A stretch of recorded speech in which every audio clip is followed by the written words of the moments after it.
We are live. Live? Welcome in, everybody. We do this live? This is live. Oh, no. This is pre-recorded. Yes. This is not This was pre-recorded. done in front of a live studio audience last April. Last April? We've been hiding for a year. Welcome in, Last week on a very special episode of Monument Paints. Dun, dun, dun. We have a special guest today, If Dallas, you remember the cliffhanger. from Atomic Mass Games. Big D. Welcome in, everybody. Rattlecan. We got Gerald Ginkgo, Okran.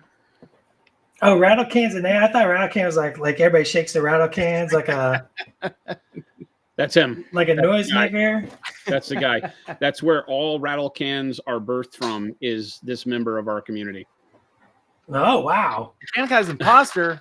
Speaking of getting that hype train going, thank you for those subs.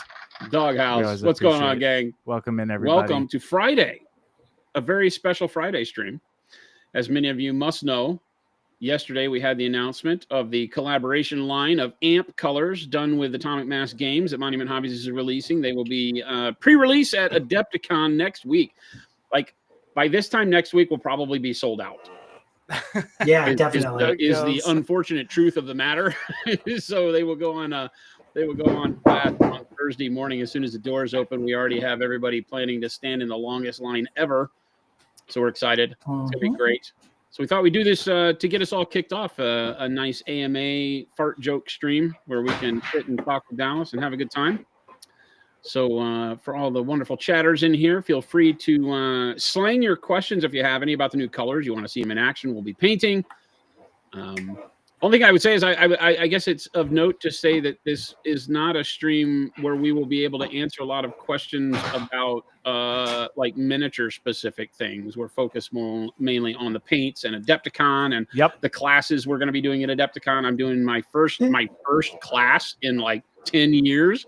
I'm doing along with the AMG staff. We're going to be painting up a model there. It's going to be a lot of fun. That's gonna be I great. suckered you in. I still have the pain in the arm from the twist. Yeah, twist.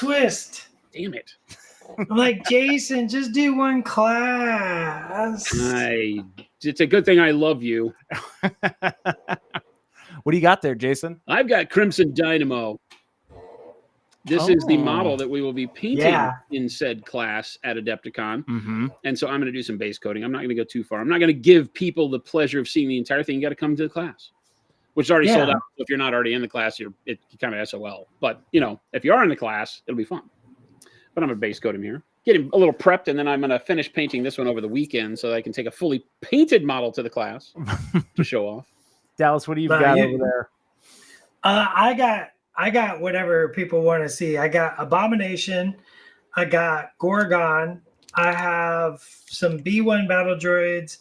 I have General Veers, the unreleased General Veers from the upcoming Star Wars Legion line. So I got like a little pile of stuff. I got a pile of stuff to work on. Like, so just depending on like if somebody's just like, hey, tell me about, green brown or gray green or whatever, I could be like, let me show you what this color does.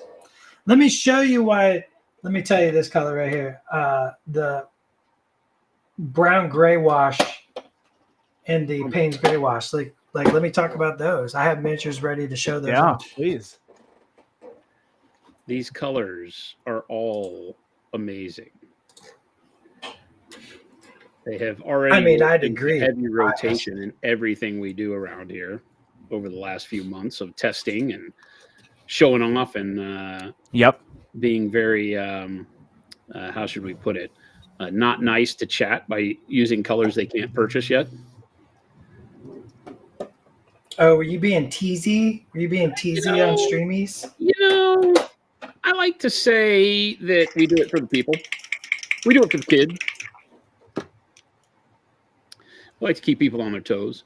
You can't just let them think that, you're not doing anything cool and new. So you show them something cool and new. And then rather than showing appreciation, they get mad. Yeah. We're big teases over here. They get mad. Jason is always a new tease for new products, says T. Schmid. Yeah. Taylor, you've been here long enough to not, nobody can even refute that, including me. True. You know what I am an enthusiastic hobbyist is what I am. Yeah. And whenever we come up with something new, because we only make the products that we use. Yep. And I get so excited about them, just like I would if I were in your shoes, right? We are exactly the same nerds as everybody in the audience.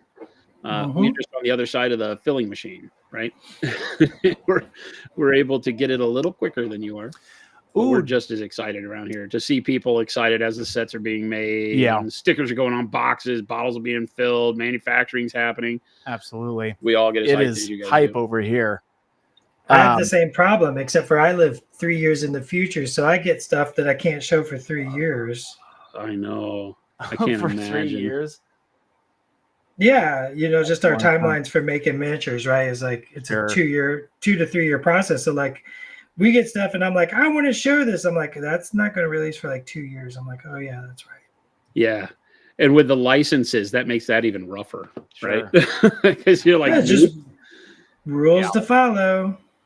Yeah, things that I can imagine that's being tough over on your side. Derpstick has a question for Jason. Where does the peach flesh tone fall under in the peach flesh, or just the regular flesh tones? Is it good as a base or a mid-tone or a highlight? I don't think that peach flesh would make. Oh, okay, so here let's start with talking about how you paint, because peach flesh could That's be a great. not true.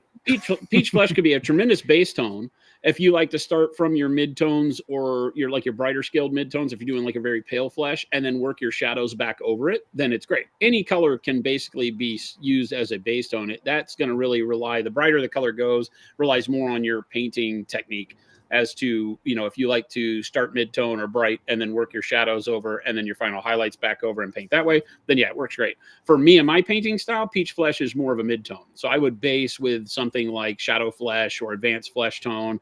And then I would start working in peach flesh into that as a mix until it became my mid-tone, and then highlight it, with anything from olive flesh to anything brighter that you like. It can also work as a great highlight for doing darker flesh. It's a tremendous color. It has a great nuance of hue to it so that you can blend it in with any of the other ones. Yeah. It actually makes a really amazing highlight for darker flesh. Mm-hmm.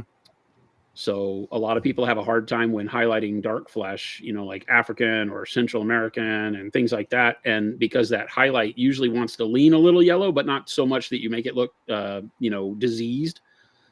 And so the peach flesh is fantastic for that.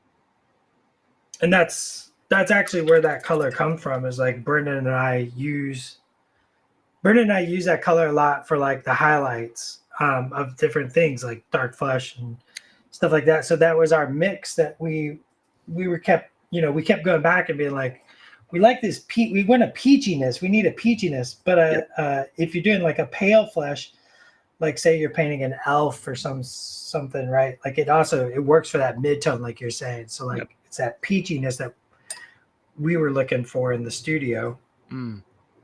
It's what I would call fair skin, not pale skin. If you want to think about it like that, right? If you're thinking, who's the fairest of them all, peach flesh is in your future.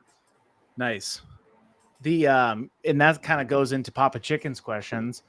Dallas, this one could be for you as well.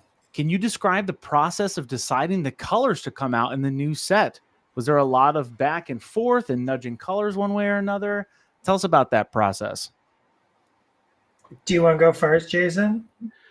Well, no, I think you should probably start because, I'll give them the preamble of that. When we started this, we turned it over to Dallas and say, okay, come up with the colors that you're really excited about. And then the ball goes to him. It literally is that easy. Dallas is familiar with our line, so there didn't have to be a whole lot of conversation with regards to, hey, make sure you don't tread over, the 70 plus colors that already exist. And then he just went off and magic hat with the colors that he loves. Magic hat. Yeah. So like Jason's exactly right. Like, Brendan is a freelance painter. He does a lot of our stuff. Him and I work very closely together. I paint a whole lot of miniatures, not necessarily for the studio, but I paint a lot of our miniatures. And Brendan and I have very similar paint styles. And, and we have other freelance painters.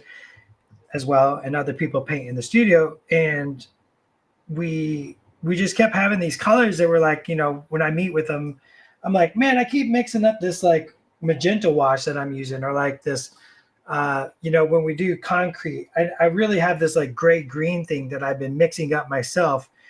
But we've switched over to the monument line pretty much, like for me in my house and like in the studio. Brendan switched over to the monument line, and we're just like, we're still mixing these colors. So when you were like, what do you want? I'm like, dude, I already got a list, because these are just things that we're mixing on our own. It did not take any time at all for Dallas to send back over 20 sample colors to us, because he's like, check it out, I already know. I already have a list, my man. So that, and it's funny because that's generally where the bulk of the time is spent. With the Pro Acryl formula already dialed in, it's very easy for us to, in most cases, come out with new colors, because, unless there's a crazy pigment that doesn't play well in an aqueous suspension anyway, we're usually very good. We can dial it in very quickly, but finding the right hue with the artist is tough. Like, we consider this kind of a signature series set. It's just an AMG signature series, if you really want to think about it that way. And when dealing with the artist, a lot of times people don't really know. They're like, I have this blue that I mix a lot, and here's what it is. And if it's something that they do, like Dallas is saying, a mix all the time, then those are low-hanging fruit. Those happen pretty quick. But if it's like, I've always dreamt of a color, then those can be a little bit more collaborative. They take a little bit longer to mix back and forth, find out what really gets the juices flowing. But these were all pretty simple. I say that from my side. Dallas just delivered, samples of colors, and I got to work. Yeah, these were already, I already had bottles of this made, right? Like, because they were my mix in a bottle, or Brendan already had the mix in the bottle. And so like, it was just like, well, all I have to do is like we have the paint. This is already what we're using, this 8-color mix of nonsense that I just find fascinating for my, how it is. Cause like, I'm working, you just kind of smash a bunch of colors together. Yep. And that, it's funny because people are always asking, like, how do you come up with colors just in, just in the normal Pro Acryl line? And a lot of times it's like, well, what do I wind up mixing all the time? And because that's naturally, as an artist, where I want it to go. It doesn't mean that all the colors that I mix all the time are the smartest colors to put in the line, but those are the easy ones. And then the back and forth on it is really just getting the hues down, making sure that I'm picking up the right color nuances. Dallas, with the way that he paints and the way he pulls his blends, a lot of times wanting to have a color that I call it a tail. It leaves a tail of hue as you blend it. And so he's really interested in that tail, that color, that you get that nuanced hue inside of another base. So we play around a little bit back and forth with that, give him wet samples, let him play with them. And that's the fun part, right? Because we just get to kind of talk it out. By that point, we've got the real paint. We're painting with it, telling each other what we like and don't like, making sure that it stays in line with the rest of, the Pro Acryl colors, so nothing feels like a duplicate. Derpstick's got a great question. I guess the steel is a good in-between with the dark silver and silver. Is it good as gunmetal? 100%. Is it a gunmetal color? 100%. Nice. Would work fantastic. Now, in the terms of, it's not like a blued steel, right? So it's not going to give you, gunmetal is a fairly broad term. Because you can get something that has a lot more blue to it. This particular silver moves away from blues as a hue. Dark silver and silver in the main line have more of a bluish tone. This one brings you into more of a neutral spot, more of almost like a, the start of like a tarnished silver. And that's what that mix actually come from, is Brendan and I taking the bright silver, and we were mixing in grays and blacks into that to get that more mid-tone steel that we were looking for the, it's just the way we paint. It's just another nice color for like different applications. Yep. That's great. It's one of the most demanded colors out of our entire line since the dawn of time, is everybody wanting. As soon as we hit dark silver, they were like, we need something right in between. So it was a natural. It's like when we did Louise's set, and Louise wanted,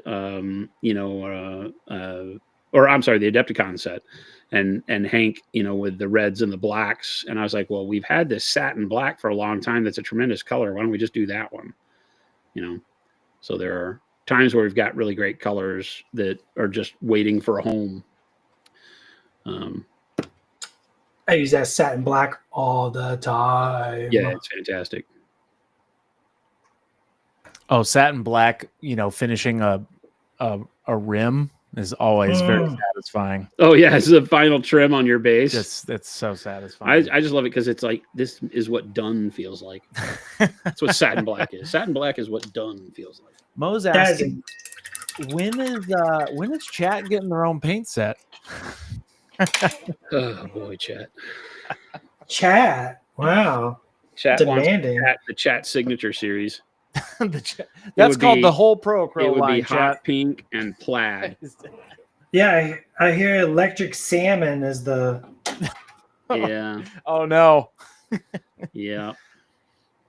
I mean, I can mix up a color. That will be a color in expansion set 5 is eclectic salmon. What? Oh, teasers. I know, right? I've been threatening them with it for a long time. It's a color that I mix a lot to do highlights for reds. I use the same thing, Jason. I highlight reds with a salmon color, like a real. It's warm flesh and red. Yeah, what it is. That's exactly what I use. I take the warm flesh and I mix it in red, and then I get like this, what I call sharp salmon. I call it sharp salmon. Yeah, we call it eclectic salmon, and it is exactly that, right? It's a nice salmony tone that keeps you from moving too pink or too orange. Keeps it right dead smack in the middle where you want a good red highlight to go so that it doesn't, become something you didn't expect. Usually when I'm painting red, I still want to have it be a red. There are times where I want to push to orange, or to pink, but that salmon color and then pale pink as a highlight, just as edge highlighting, like for my non-metallic metal and stuff, just works too good. So yeah. It'll be coming. Certain heroes like. Thank you for that sub. Appreciate it. Certain superheroes, I like moving that. I like doing that where I move my reds to the yellows or the oranges. Yep. Like if I'm painting Spider-Man, that's actually like the orange yellow is really good for adding into pyro red and moving that up into your Spider-Man highlights. Yep. Yeah, the orange yellow and the new red orange in your sets are both fantastic adders to red. TK421 says Dallas. Yes, this is Dallas from Atomic Mass Games, everybody. If you're all just tuning in, welcome. It's a big day. It's a big day over here. And we're having fun. It is hustling and bustling around the office, chat. There's so much going on. There's a lot of activity. I have worked the first half of both yesterday and today from home. Yeah. With the idea being that I would alleviate everyone from having to deal with the normal Jason interrupting the workflow with all my questions while everybody is knee deep in the Adepticon prep and the release prep for the new colors. Yeah. And it's worked very well, I think. Oh, yeah.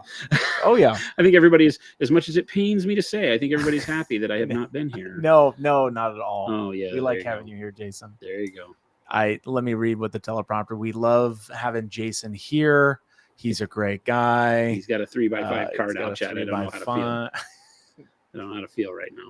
No, that's okay. He says in an attempt to keep his job. That's right. See? Oh, no, See? Dallas. He's been fired about 8 times this week on stream already, I've been Dallas, fired just to quite have a you bit. know what you're up against.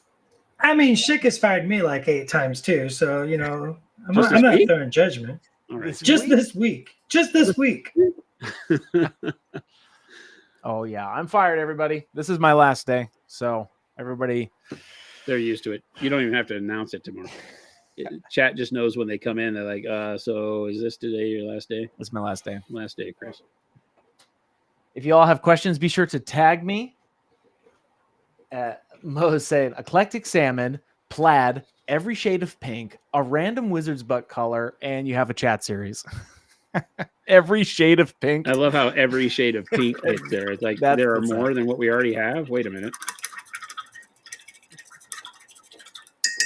I thought it was every kind of plaid.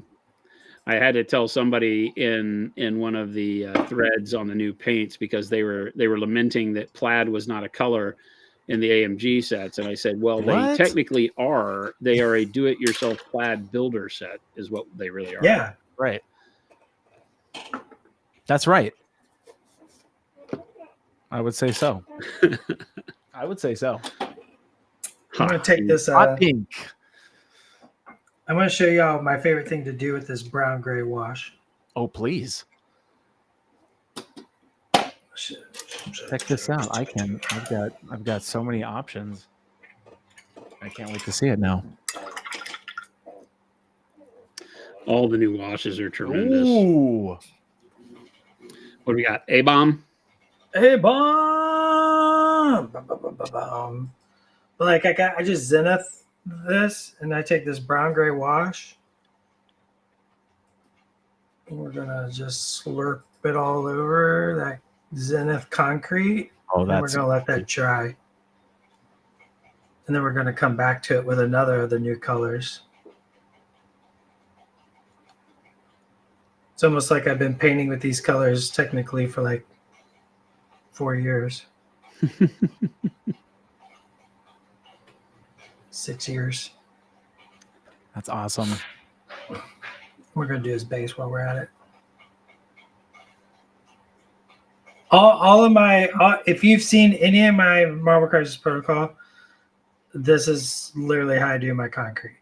So we got the brown gray wash here.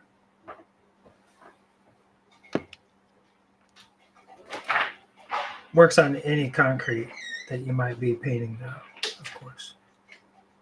It just has a nice, not overly dirty feel to it, but makes it worn. It's a great combo.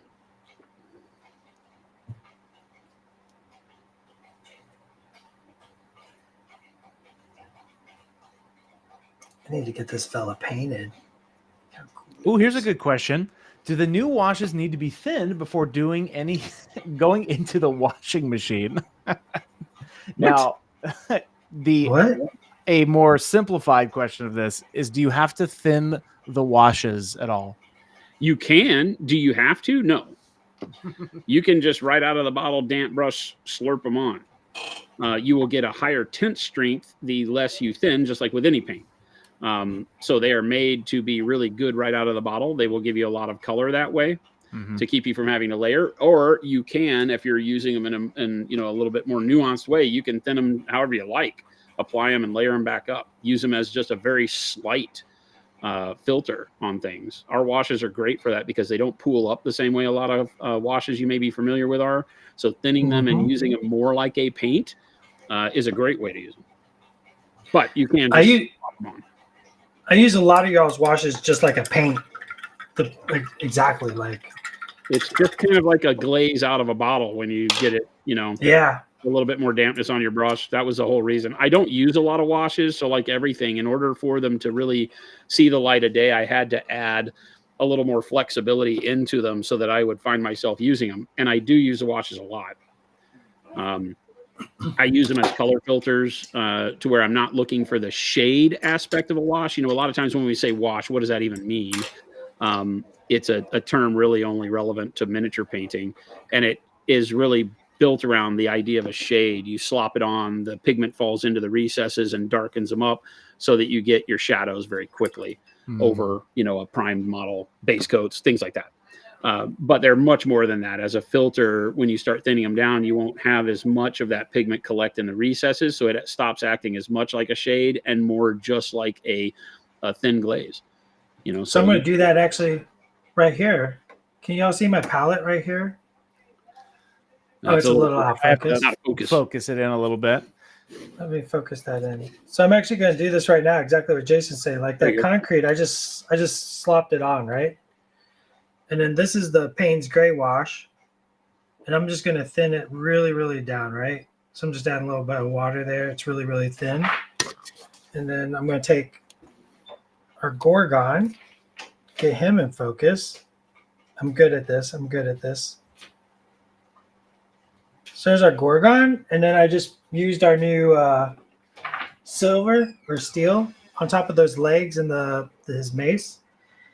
And I'm just going to glaze that, just like Jason's saying, right? I like a filter to add that blueness to that steel. So it's not really a wash. I'm just making it steel, and then I'll go back with traditional paints to shade it with a traditional style of shading. But I want that blue there. Yeah. Just a nice overall color filter. If it pulls in the recesses, that's fine a little bit. That's great. But it's not the goal. I always tell people wash is a technique, not a thing. Like, Yep. People think that wash is a thing, and I totally disagree with that. Wash is a technique. Yep. Any paint can be a wash. Like, You got it. Ninjon, welcome in. What? We getting amped in here? We are. Whoa. Speaking What up, of Ninjon? getting amped. What's going on, John? Hello. It's a big day over here. It's a big week. It's a big week this week. It's been a big few months. You know what? It's been a big year. It's been a big 2 years. And it all culminates a week from, a week from yesterday, really, is when doors open for the vendor hall over at Adepticon. And we're super stoked. I'll be in Wednesday. The crew will be in Wednesday. Dallas, when do you get in? I get in Wednesday. Okay.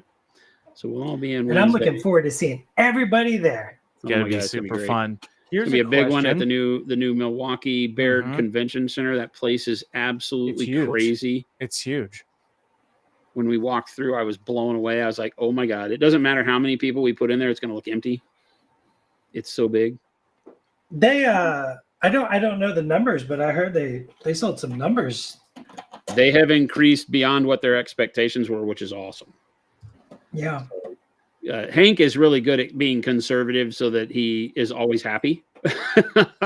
and so the way they were running their numbers, they didn't have huge expectations and weren't making big promises. And I think it's going to really blow us all away with the amount of the community we're going to see grow at the show, just because you can get more people there. It's simple. It has so much space, and that downtown area is really nice. When we went to walk the facility, I was really pleasantly surprised by the amount of restaurants and activities you can do right within a block or two of the Baird Center. Yep. Whereas, at Adepticon at the hotel, you were trapped with the hotel food, or Ubering off site to get food. And this is, a short walk. It's going to snow some while we're there, supposedly. But even with snow coming down, you're only a short block away from getting a bunch of really good restaurants and stuff. So it should be really nice. Plus, there's 8 hotels. Here's a question, Jason. Are the new paint sets bound, or can you buy them in singles? They will release as sets and singles at the same time. So if you come to Adepticon, you'll be able to buy sets and singles. They're there at the show. And then the release date right now is targeted at April 8th for a street date on the web and at retailer partners stores. Mm-hmm. So, and they, for the retailers, as long as they order both sets and singles, they're available, but they are available to everybody at the same time. So you don't have to just buy the set. You can use them. They will have the same bundling capability to where you can buy 8 or more paints on the website to get the set discount. So nothing changes. Same great formula you know and love. Slight variations. Dallas and his crew really like their paints to be a tad bit creamier than the normal Pro-Acryl formula, so they have a little bit more viscosity. But if you know Pro-Acryl, you're going to love these paints. They work just the same. Yep. And yeah, same old thing. I do appreciate that little creaminess. I like it. Here's a question from Shadowcast. Jason, what would happen if I added wash medium to metallic paints? You would be able to create a metallic glaze very simply. Remember that metallics are just paints.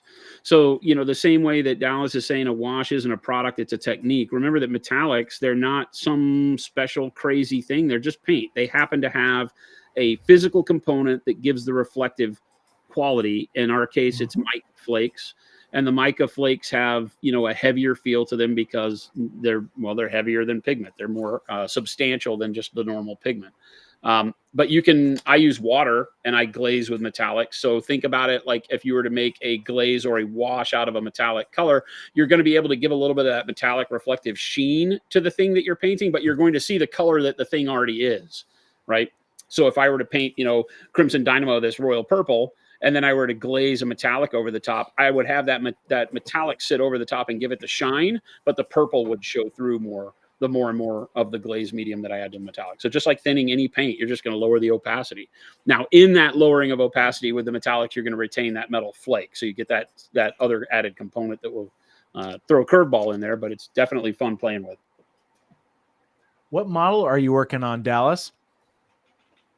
It's an Inhuman. Currently, Inhuman. This is Gorgon from the upcoming Inhuman Royal Court pack. Releases, I think, this month or next month. Nice. The Inhuman Court pack is really cool. As a kid growing up, it's funny to say because I had a comic book collecting dad.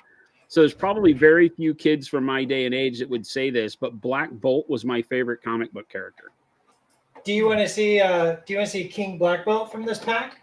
Uh-oh. Oh, no. A new Black Bolt model? Uh-oh. Yeah, do you want to see King Black Bolt? Dallas, you're going to hurt my soul. Look at this guy. Oh, nice. man. I used to turn down all of the rare, what wound up being the rare 7-Eleven Slurpee cups if they didn't have Black Bolt. And it was so funny to me that Black Bolt got a Slurpee cup because as you grow up, you're just excited to see, when you're young, you're excited to see the character you love on a cup that you can get. Yeah. It had a Slurpee in it and it was plastic and you kept it. It was great. And then it broke and you cried. But then as you grow up, you're like, why in the world did they take the time to make a Slurpee cup? What happened to my video, Chris? Uh-oh. Hold. Why did they make a Slurpee cup that was Black Bolt? Because I don't think anybody even cared about the Inhumans. Mm-hmm. So it must have been a licensing deal. You can have Spider-Man, you can have Thor, you can have Iron Man, and you got to take these chumps too. Yep. So I used a lot of these new paints on this fella. Like I used the great. Mm-hmm. What's the name of it? The dark navy blue. Dark navy blue, yeah. Mm-hmm. Got used on this in the highlights and the midtones of the black and stuff like that. Looks great. Yeah, and then the bright green blue was used in some of the lightning and on the whites. And then we also have Karnak coming in that pack. Yep. If you like dudes in hoodies kicking butt. Yep.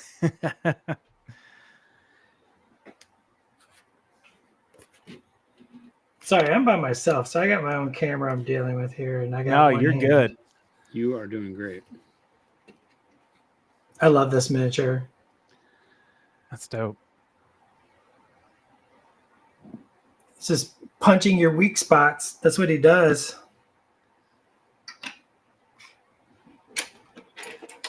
Dallas, will AMG start painting stream again? I'm streaming right now. What are you talking about? We're right here. No, I'm glad we were able to get you in. For all of you just now tuning in, welcome. We have Dallas from Atomic Mass Games and Jason painting up today. I'm the pretty one. We're in case you were wondering. If you hadn't known, here is a link to some more info, and you can scan that QR code up at the top as well to take you to the link. But also in chat, I just posted a link to our landing page so you can get all the info there. They're going to be releasing at Adepticon first, and then they'll be available. It was April. What was the date again, Jason? 8th. April 8th. Looking at a street date of April 8th. So it's about just a day or two over a week after Adepticon ends. Mm-hmm. Right. Adepticon's over on the 30th, 31st. We'll be flying back to the ranch. Then we give ourselves a good solid week to make sure production is caught up because we go out to all of the retailers and distributors worldwide first. As soon as all those start shipping, we feel like that's got a good handle on it. Then we release to the public. And right now that is looking at April 8th. April 8th. It's a perfect date for you to it's an excuse for you to go ahead and buy these and then get your taxes done. Yeah. Also, I'm painting this Gorgon with his flesh is just 3 colors from the amp. So it's just burnt umber, the peach flesh that Jason was talking about, perfect for darker skin tones. Oh, and a little bit of what's the other one I grabbed? Dark umber from the main Procro line. So it's just 3 colors to paint this flesh tone. So good. That's like we were talking about, using the peach flesh as a mixer for highlighting dark flesh is just so easy. It has all of the coloration that you want to for any value of skin, but definitely for darker flesh to mix in and work up to that highlight to where when you use the peach flesh by itself for that final little pop of shine, it looks natural. Some flesh tones wind up being a little too pink for that highlight, and the peach trends a little bit more yellow, which makes it perfect. Yeah. Perfecto. All right. Now here's the big decision I got to make. Because I'm doing this class at Adepticon, I could. What's that? You're kind of doing like that precursor. Well, yeah, because whenever I teach a class, I have a fully painted model that shows off where the end goal is, and then during the class we go over the steps. That makes it to where I have to paint less during the class, and I can instruct more. If that makes sense. But my question is, I'm so excited about all the new paints. Do I walk into the class and I say, okay, speaking of Ninja, and we use the royal purple from Vince's set, and it came out with Ninja's set. And then do I go black red into red, or do I use the burgundy? Ninja said he was going to be the top salesman at the Procro booth on Friday. I don't know, man. You and Vince are going to have to arm wrestle for that one. I think Vince outdoes you all the time, man. I just, we'll have to. You talk a good game, John. I would say go for the new color, Jason. Why not? Yeah. Black red is so good. So good. Yes, Vince beat him by 1 set, I believe, last year. That's what Philip said. 1 set? 1 set. That's all it takes, chat. You know what? That's the most important set, though, was that one. That's right. That's all it comes down to. That one showed where the effort really lies, John. You only got to win by 1 to be a winner. There it is. John and Vince will be at our booth on Friday. So if you'd like to come see them doing some painting and trying to outsell each other's sets, come to our booth on Friday. Common Triber. So the amp colors are a range of 18 colors so far that we're doing in combination with Atomic Mass Games. That's Dallas, the wonderful guest painter that we've got here. Dallas and I are friends going back a ways. He is what is your title? Creative lead? Creative director? Creative director. Creative director at Atomic Mass Games. And so Dallas and I worked on a set of 18 colors that are colors that he and his team, when painting all of their models, wind up mixing a lot. And they use a lot of Procro colors in the studio. So we decided to join forces and release a range that exemplify the colors that they use all the time. We're very excited about them. Same great Procro you know and love. Just new colors. So the only paints allow for some really good introduction to the range, to the wonderful community, the people that play, everything from Star Wars Shatterpoint, Marvel Crisis Protocol, Star Wars Legion. Always great games. Those new plastics for Legion are amazing, by the way. Sorry, I just got to say that. They're great. I mean, do you want to see some? Do you want to see some? Man. Oh my gosh, there's like double tease going on everywhere. Man, okay, but usually I'm doing the teasing, not being teased. I know. This is a weird dichotomy. There was a world where life was fair. This is not it. Yeah, I don't play fair, Jason. I don't like this, Dallas. This is not the way this is supposed to work. This is not the way this is supposed to work. Oh, yeah. Plastic Luke. Game of focus. Here it comes. Right there. There you go. Plastic Luke Skywalker.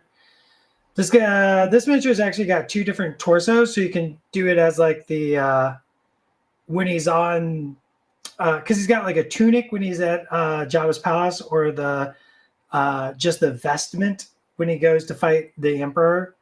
So you can kind of choose your vibe of it. I love this new Vader because like all the Vaders we have are like pretty action packed, and this is the more menacing. Come at me, bro. Menace, yeah.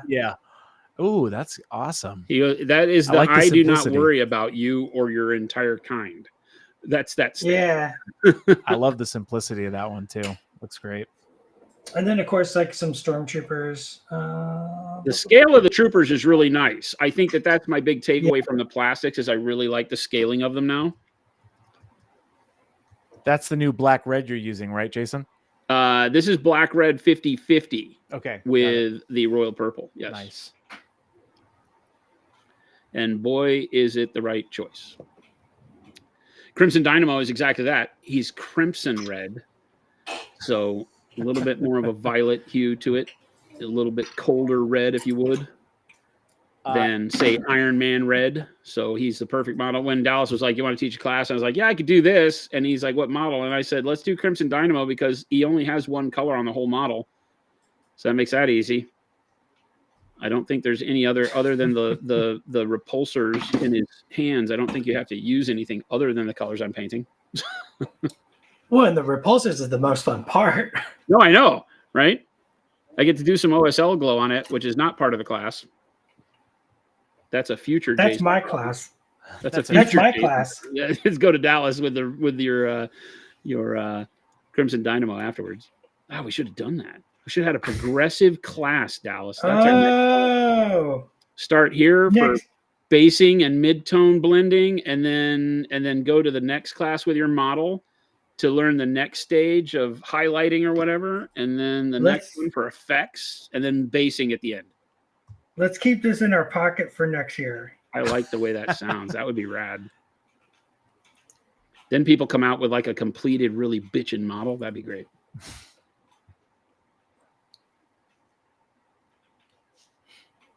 I love this idea. Oh man, I love this idea so much. How have I not thought of this? That's what you keep me around for, baby. You have to come around more often, Dallas, and paint with us. Well, Ross is listening. You can ask Ross. Ross.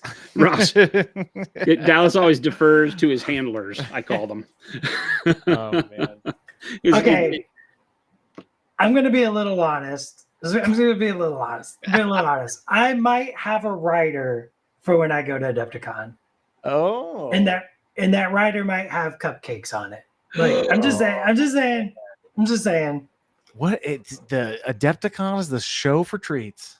Everybody brings their treats. I gave Simone some of that pumpkin bread last year. And she freaked out. Oh, that was Chuck and Jade's. Chuck and Jade. Yeah. They brought those mini loaves. The mini loaves. And I gave Simone, studio director, I guess, for AMG. I don't know titles very well. But head of studio for AMG, and I gave her one of the mini loaves, and that's how I bought her Everlasting Love, by the way. So she may not admit it, but that's it. It's kind of like a charm spell. The loaves. I mean, loaves of bread win my heart every time. That's all it takes. Carbs. Bring me carbs. I'm your friend. For all of you tuning in, welcome. We have Dallas from AMG, Atomic Mass Games, with us today, painting up some models with Jason. We are, if you need some more info on the new amp color sets that are coming out at Adepticon and shortly after in April, there's a link that I just posted in chat. And you can also scan that QR code, give you all the info. Keep an eye out for those. And it's going to be a big week next week. I am so excited. Huge week. So excited. I have to admit, the older and more grumpy I get, right, the more I get to be like, like the shows come and I'm just like, I guess I got to go. Adepticon and Nova are the two shows where I'm Nova's always excited. Fun. I love Nova. It's very fun. Ninjon's asking, is Jen coming this year? She was missed last year. She will not be there, John. She's in Nashville right now. She gets back the day I leave. And will not be at Adepticon. We were thinking about bringing her in for the Friday, Saturday. That has a possibility of happening, but I think at last we talked with her being gone for so long this week that I don't think she's going to do it. But You got to go to Spiel if you want to catch Jen. Jen does all the European ones. That was an unfair trade, I feel like. Wait a minute. Somehow Jen goes to Europe. I go to Milwaukee. Man, you got hosed. suckered, son. I got hosed, dude. Hosed. Let me tell you. Yeah, so Jen went to Essen. I think she'll be going to UK Games Expo. So, John, you got to get out more, man. You got to go across the ocean if you want to see Jen. Jen's not dealing with us over in the U.S. anymore. She's an international traveler. She's in Nashville.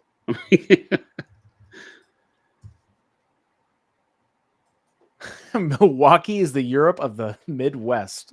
I always say, says Flapjack Nickelsack. You've never said that before in your life, Flapjack. That's never the first time we've seen that. This is made up. Once. You have never said that even one time in your life. I'm calling liar on that one. But thanks for the effort. The Europe of the Midwest.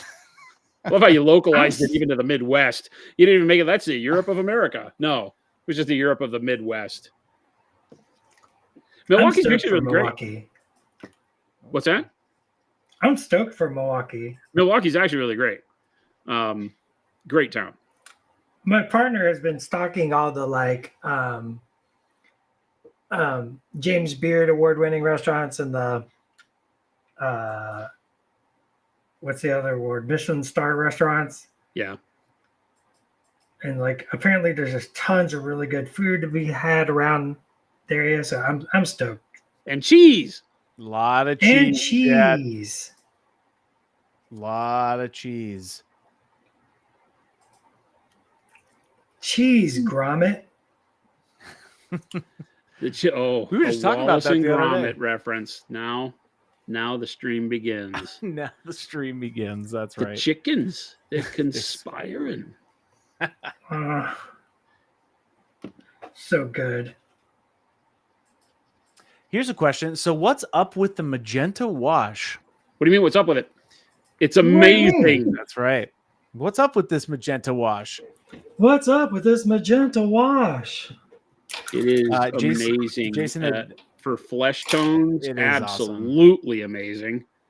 But to give a nice reddish filter to almost anything, the magenta works really well, right? Because it's a tone down, not because you haven't had all the yellow in it to get it to a real fire engine red.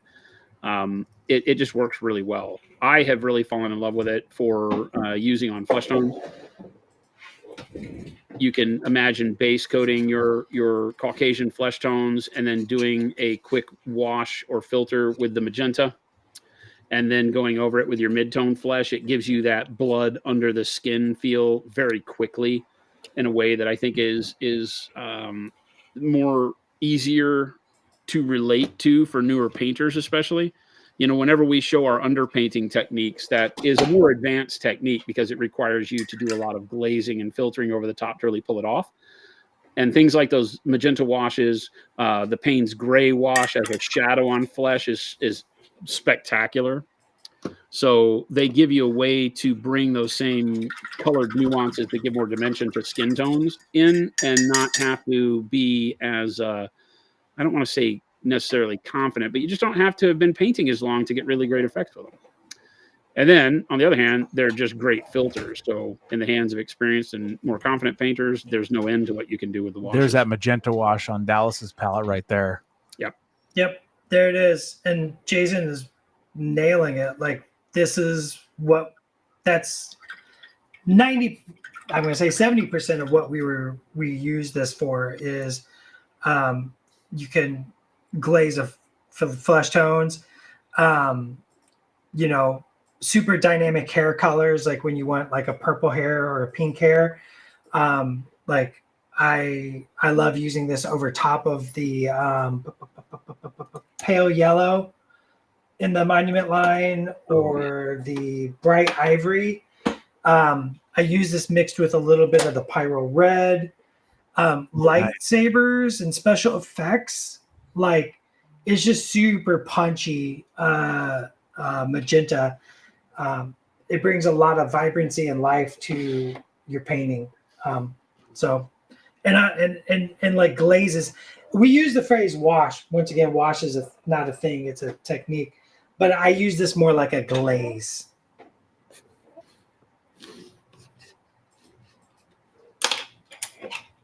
And I just love punchy colors. Chris, Yeah. Let's start to purple. Chris, what model did we paint? With the magenta wash, it was the magenta wash was this guy, yep, right? it was the skin right there. Yep. Yeah, on the skin here, we went in and used the magenta and the Payne's gray wash is just It's awesome. like basically speed painting, like going in, painting a flesh tone, going back over it with a magenta wash. And I think I did the Payne's gray wash for the shadows first and then the magenta wash over the top of that. Yep. And you can see like you get the blood at the bottom of the calf muscle, right? But you still maintain that. So the two of them together on flesh tone, that's basically all this is. And then a little bit of a highlight on top of it. So just really neat flesh that you can get very, very quickly. And, you know, on this one, you can see I used it more like a paint. I didn't just slather it on. I painted it into the recesses with the Payne's gray. So it just went where the shadows go. And then I just slathered the magenta on and then went over the top of that with the skin tone again. And it just gives you really, really good, quick way to paint flesh. Yeah. And give it more dimension than if you paint. You know, I hate thinking of colors, especially things like skin, life-giving colors that are just, you know, dark flesh, mid flesh, bright flesh. That never tells the whole story because flesh is not opaque. Flesh is translucent. And what you're seeing in the colors of flesh are the fatty cells, blood vessels, veins, you know, all of that beneath the skin is what really gives skin its coloration. Unless you're doing like elephants or rhinos, something that has a very opaque, leathery skin. But for, you know, most humanoids, even if you're doing blue skin, I like to underpaint it with more life colors like a magenta that makes it feel like there actually is blood. If you cut this thing, it would bleed. Oh, here's the classic question we all love. If you had to pick, this is from Philip, if you had to pick which of the new AMP colors you think you'll use the most, which will it be? That's a Dallas question. I'm not answering that question. Dallas, if you had to choose one. Oh, see, Chad doesn't know me. Chad doesn't know me. I don't pick favorites. Favorites is a weird thing to me. What's your favorite song? Well, it depends on what mood I'm in. What's your favorite movie? Depends on what mood I'm in. Oh. What's my favorite paint? Depends on what I'm painting, right? Like, you know, if I'm painting the Hulk, it's not magenta, but maybe it is because I want to put an undertone in him. I don't pick favorites. Every tool in the toolbox is a good tool, right? And this is why we work together. There it is. And Jason said the same thing verbatim every other day. You can't ask an artist what their favorite color is, I don't think, because it really depends on what the mood and what I'm painting. Right? Yeah. What am I trying to accomplish with what I'm painting, right? Because, you know, you might say like Hulk and you might be like, okay, he's going to give us a green. But what if I'm deciding to paint Hulk in like shadow and like really crazy, you know, nuanced colors? It just is really depending on the scene I'm trying to set and the vision I have for it. I have colors that I gravitate to quite often for certain things. You know me, I use a lot of purples for shadows. You know, so any of the purples are going to be colors you'll see me use a lot. But if you ask me, are they your favorite colors? That doesn't really resonate because I don't wear purple. I don't wear purple clothes. I wouldn't drive a purple car. You know, I don't have anything purple that I can really think of right off the top of my head. So, but when I'm painting, it's one of my most used colors. As a human, I'm an explorer of experiences, right? Yeah, 100%. If I focus on my favorites, I'm always afraid I'm going to cut out a new experience. I'm going to cut out a new path to learning. I'm going to cut out a new opportunity to be an explorer, which is what a human wants to be. We want to explore and test our boundaries, find new frontiers of innovation, discovery, you know? So I don't want to stick to anything that would be a favorite. I want to be like, okay, well, I painted this like this before. What's a new way to explore this? What's a new interpretation of this? Like I painted two Hulks. One is done in a muted, realistic tone, and one is done in like a gamma, you know, real gamma green, like super intense. And that's because I wanted to explore that and push my boundaries of like what's fun and interesting. Yeah, that's a great way to put it. Well, here's a good question for Dallas. How would you use the cool gray, and also for you too, Jason? how would you use the cool gray and bright green blue? Would cool gray work as a color for non-metallic metal? 100%. Yeah, these two colors right here, these are great for well, like, I've started painting this Veers with the slate gray, and I'm going to bring in that cool gray to highlight it, and that maybe that bright green blue to highlight it even further. But also, these are great shades. Like this one is Brennan's mix for shading white. Like this is the start to his shades of white, is this bright green blue. Yeah, And then he brings it down to the cool gray. Like, so these are really good shades for white in the way we paint white colors. But non-metallic metal, I'm using them right now I'm using the cool gray right now to do true metallic metals on Gorgon. I'm using it to shade the silver with a little touch of the Payne's gray blue as well. So I'm using it to, because I paint true metallic metal and I do it with the non-metallic metal philosophy. So I'm thinking non-metallic metal application, but I'm using true metallic metal paints. So I'm using this cool gray to shade the steel right now.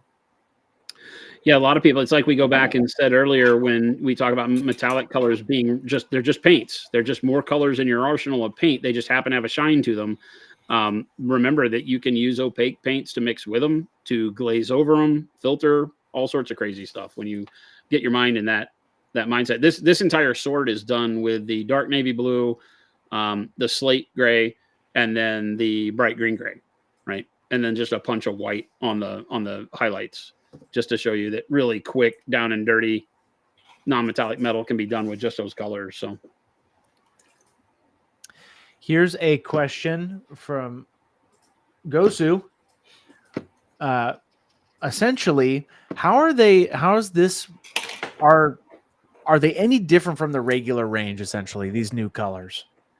They had a different viscosity. They have a slightly raised viscosity, and when I say slightly, it is ever so slight, but it has a really good brush feel to it. Dallas likes a little bit of creaminess for the way he does his blending, and to get all of those nuanced hues as you go. And so, but if you're used to Pro-Acryl, they will feel exactly the same. You've got to be, paying some super close attention to figure out that there's anything different about them. But it's that nuanced way that they work. But yeah, they're just more colors. Think of them as more colors to the Pro-Acryl line. How good can you see this foot right there? So that was the thing. Like, I think you nailed for us, Jason. Is I paint with a 2-brush wet blend. I know. Don't eat the paint. Whatever. I 2-brush wet blend. He says whatever. Whatever. I love a mix between like super smooth blends and super textury stuff, because that's the contrast, and I love contrast. Contrast is very interesting. And by increasing this viscosity, it lets me do these airbrush smooth blends with my paints. And I can actually demonstrate this right here, right? So I've got a little bit of that cool gray. I put a little bit of that satin black in there, right? And I got this steel color on this hoof. So what I'm going to do, am I in focus? I'm not in focus. It was pretty close. I want to be super. We can see it, or we get the idea essentially. You can get the idea. Yep. So if I just take this, and I'm just going to put a little bit on the back of that hoof. And I'm going to take that damp brush, and I'm going to start here, and I'm going to come and go grab that edge, and I'm just going to pull it out, and I just blend it. And that's all I do. And that creaminess just lets that blend just happen. It just pulls it out and lets those would you call them trailing colors? Yeah, I call it a tail. A tail, so yeah. It leaves a tail of color behind it, and you get that hue out a little bit better, because the wetter the paint is, right, the lower the viscosity, the more it wants to move, and so all that color kind of follows the brush. Whereas the creamier it is, the more that color wants to stay behind, and that's what gives you that kind of nice blending technique that you're getting as you do that 2-brush style. Works great. And it's not a style for everybody. I teach it and I use it, but I totally understand it's not a style for everybody. I like it because of what it allows me to do, and what it allows me to do is paint very, very fast. Like very, very fast. Yeah, because you can pull really good blends very quickly with just 2 colors. Super quick. I can make very, very, very dynamic shifts in color, temperature, hue, with like one quick, simple step. So. And the nice thing is, this is not the kind of viscosity change that alters the way the paint works for those of us that don't want to use that style. You saw me just the other day. We airbrush with these paints without any care. You just put them in the airbrush, you go. So they still work exactly the way you want them to. We were just able to kind of tweak the formula to give us the best of both worlds in that regard. And I think we nailed it. And that was the impressive part about working with you, is like, I was like, I don't want you to like, I still need them to work the way Monument works, because I paint with Monument, and I paint a lot like the way you paint, right? I paint with, multiple layers, and then I glaze and I do all that stuff, but I also do this, right? So yeah. What was that gray you used on that fur the other day, Jason? Wasn't it one of the new ones somebody was asking about on that Spartan? We use the slate gray on the sword. We use the cool gray on the fur, right? Yep.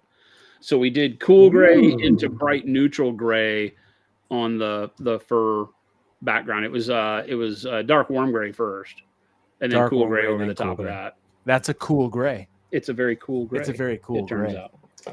It's a very the coolest. One of the coolest. Cool it's hip to be gray.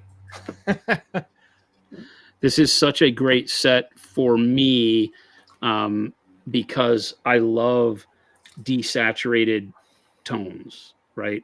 Coming from a scale model background, painting military models my entire childhood, being able to have very neat, what would be vibrant colors in their native habitat, but that are desaturated for use on the types of models we do, they just work so great. And they fit in with the rest of the line really, really well, because you can still get a tremendous amount of vibrancy using them alongside things like, like the black red alongside pyro red. Fantastic. I noted we had mentioned this earlier, just about going back to the process. And this one is for you, Dallas, right? On choosing the colors. Can you talk about that process a little bit, Dallas, on your end? Like when you were coming up with these colors, somebody was asking. Oh yeah. I've switched to Monument in the studio and use them a lot, and at home, but I was still, and Brendan uses them a lot as well. And it's just like, well, there's, how many colors you got there, Jason? 80 some? 100 and before these 127. 127 colors. And there were still things that we were mixing, like, because it's like, well, I really want this magenta. I really want this like sepia wash, or this petroleum wash, and this Payne's gray wash. Like, these are things that we were just mixing. The peach flesh, like the red orange. So we were just mixing these with other, from other Monument paints to get the effect we want. So when we started talking about the collaboration, it was just like, I had the list. I'm like, I'm mixing these already. Like, so they just fill the hole that we had, and that they don't exist in the main. It is the main line. They don't exist in the line already. Yeah. So it's perfect. Yeah, and I think that if John's still in the stream, Ninjon, when we started the whole signature thing with Vince and John, it went very similarly. When we had our first sit down. And we got through hey, would you be interested in doing something crazy like this? And they're like, oh, heck yeah, because we have colors we mix, either from your line or other lines, that are just so hard to find. Yeah. They may be old colors that don't exist anymore. My camera went out again. Yeah, there. Or they're just colors that don't exist anywhere. And so it starts from that. What do you as an artist find yourself using a lot that you're either having to mix, or, you have your last bottle ever in the world because that company's no longer around or doesn't make that color. And so you treat it like your, prized champion. You never want to let it go. Yeah, you don't want to let it go. You're afraid to use it almost. And we just sat down and nailed those colors and said, yeah, let's make those colors for you. Then let's make this easy. Mm-hmm. There's always those colors. There's always those colors that, like, yeah, exactly. Like they don't exist anymore. They, or whatnot. And don't think I don't have more of a list for you, Jason. Like, we've already had this conversation. I know there's more. I have so many paints that in my head, paints that don't exist, and paints that I mix. Like it's never ending, right? That's the thing. As an artist, you look at it and you're like, you don't really need that many paints. You need, I could say probably 20 or 30 colors that'll get you everywhere you need to be. And you could be one of the people that says, really, all you need is CMYK. I'm too lazy for that, right? You're not going to catch me. I'm too lazy. Yeah, you're not going to catch me doing that. But even in a world where I can tell you that, there's like 20 or 30 paints that I would really say I got to have all the time, even then, those 20 or 30 could turn into 200 very easily as I go through all of the various tonal shifts, tints, tones, and shades of those same colors that make it easy to work with. So especially in model painting, where we get a lot of people who are not necessarily coming at the hobby from a place of, they didn't go to college for art, right? Then those people, a lot of times that instant gratification of picking up the right color exists with me too. I feel that same thing from time to time. And I'm like, oh yeah, if I just had this one color. And so that's why I mix and I find that, oh, there's this eclectic salmon. If I'm using this as a highlight for red all the time, it needs to be a color.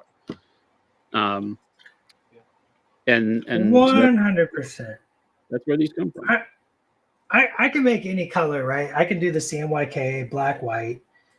Like, yeah, we can do that, but I'm lazy.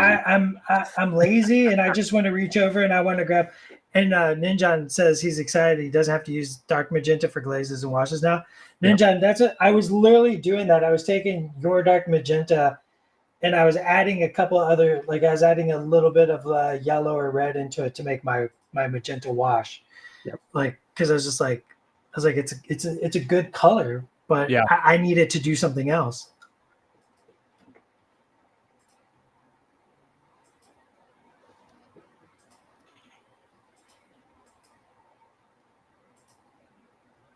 Yeah.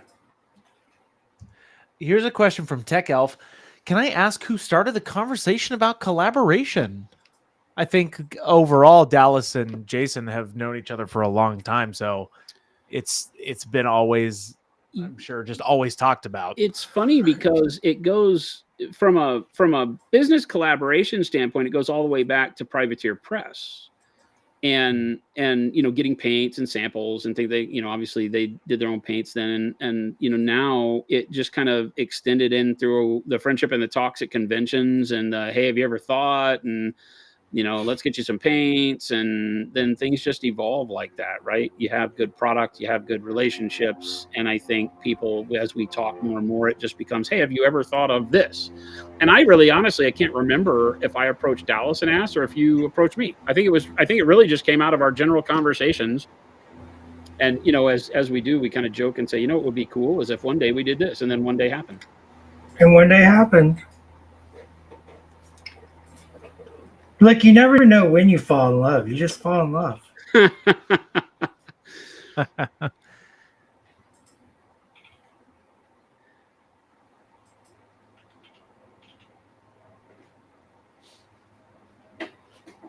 But it's been it's been a really neat progressive build up to this that we've been super excited. And it's I mentioned in the post that I made personally the other day that this is the hardest secret I've had to keep in my Monument Hobbies journey. This is the toughest one. Yeah, that's what you were saying yesterday on stream. Right. It has been a little tough. It's amazing to me that I was able to do this because I'm really bad at that. As chat knows, I tease them with stuff all the time. Now we've shown the colors through their development and use them on stream because this is the biggest time where I get to paint. So testing and everything happens a lot here live, and we love to include the community. But I always felt ashamed that I was like, I can't tell them the real story. Yeah.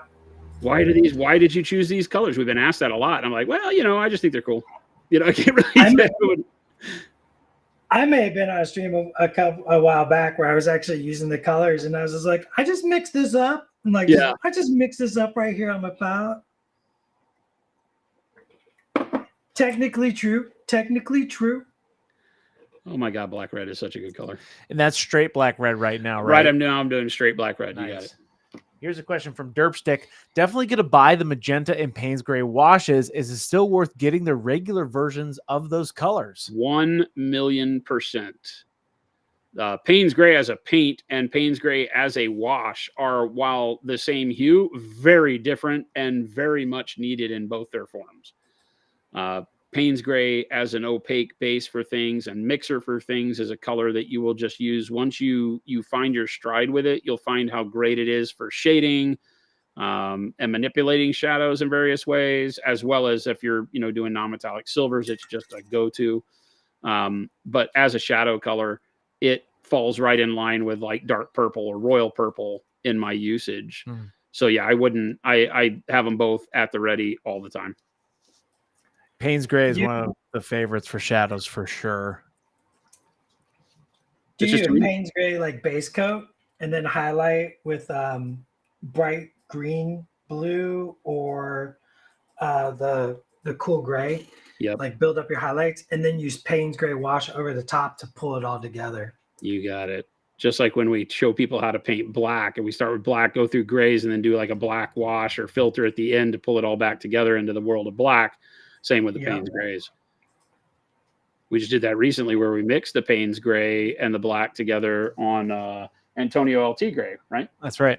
Because when we went in and did the black armor here, this was largely Payne's gray.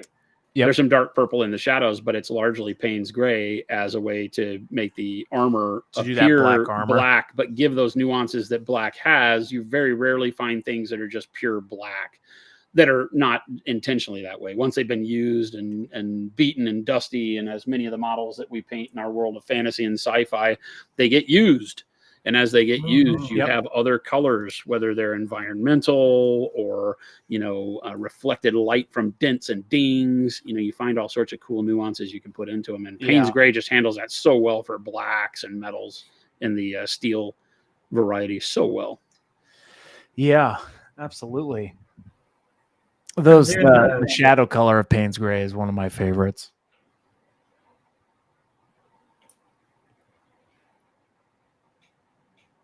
I'm using that magenta to wash as a glaze right now for the skin tone, which, like I said, is burnt umber and peach flesh on Gorgon. Now I'm using that magenta to bring that life in there that Jason talked about. Like that life is so important. To make it not look like he's wearing a skin suit or a leotard. Yeah. The problem with painting skin that I think most people run into that gives them that moment, like that rub your chin moment as a painter, as you're learning to paint. You're like, I've done everything I was told and it still doesn't look like it's supposed to, is because it has no life to it. Dark flesh, mid-tone flesh, bright flesh as a workup is great, but it feels like you're wearing a skin-colored leotard. As Derpstick says, I figured a Payne's gray wash would be useful for shadows because washes are meant for recesses. But I guess it's okay to get both versions. Washes are traditionally thought of for recesses, but remember, you can use a wash as a regular paint. You can use it as a glaze where it's not just in the shadows. Like there's so many uses for a wash than just sloshing it on and letting it pull into the recesses and making a shadow.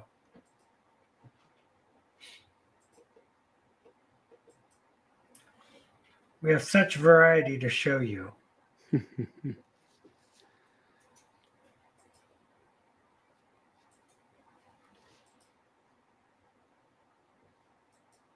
TK421 says, Dallas helped me see the value of using magenta glaze and dark shadows too. Nice. Oh, yeah. For doing, like moving the color temperature of a shadow warmer would work great. Especially when doing things like Dallas lives in a world of superheroes and sci-fi.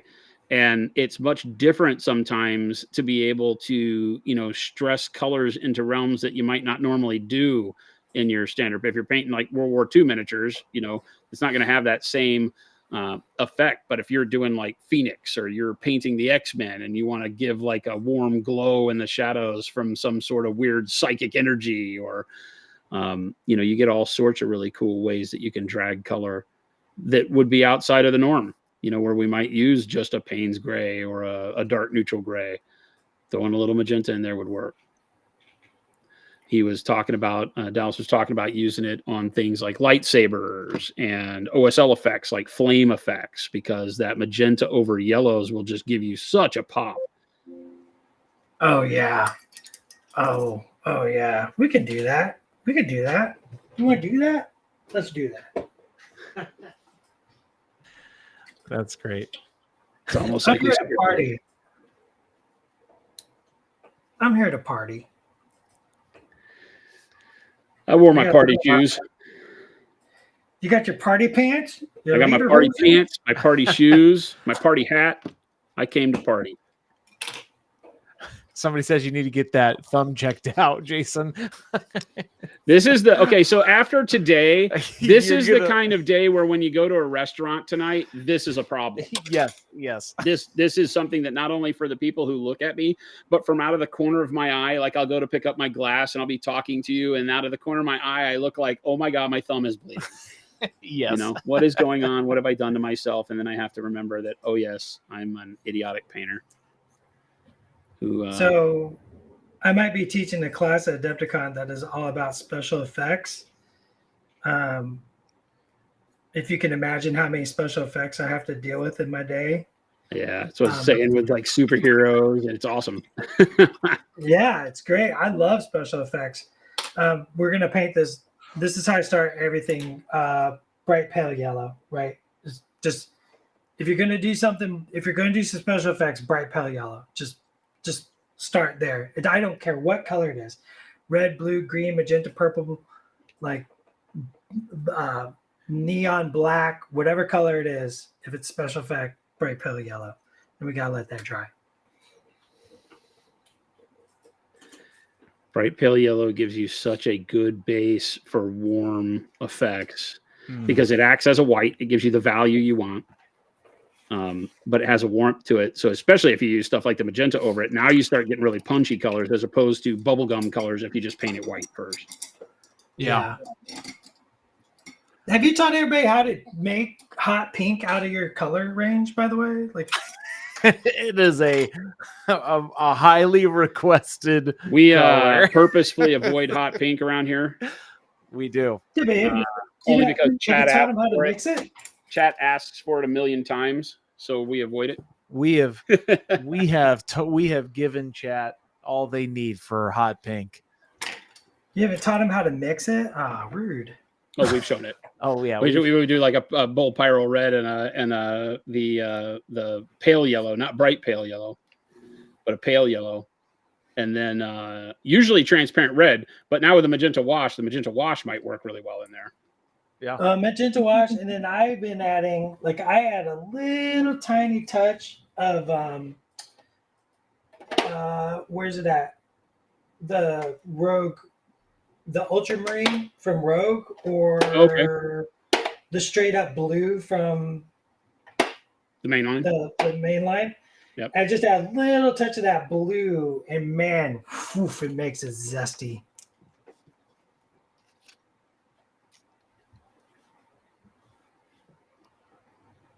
Oh gosh, I don't have my wash out. We're doing the next step of this. I have so many measures happening. This next step for me is a combo of 50-50 from the black red to the pyro red.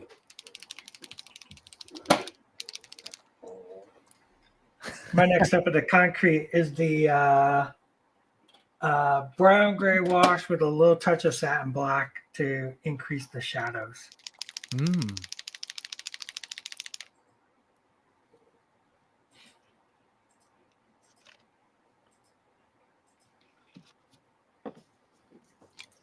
Of this concrete.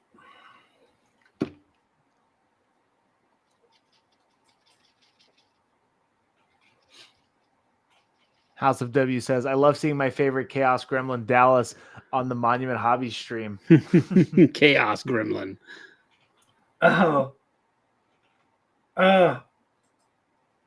Y'all want to talk about Adepticon and chaos? I can't So, imagine. Jason, have you heard what we're doing at Adepticon as a stream that we're doing with? No.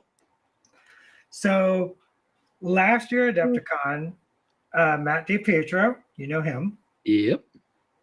Aaron Lovejoy, you know him. Oh, I do know this. That you got is Jonathan in this too? Jonathan, not Jonathan Ho, Anthony Wang. Yep. Anthony Wang. You guys all painted some amazing models.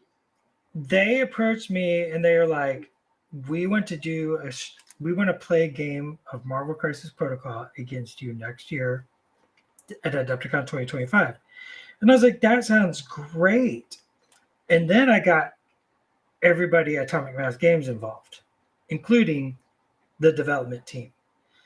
And I convinced development to make a special narrative experience for them.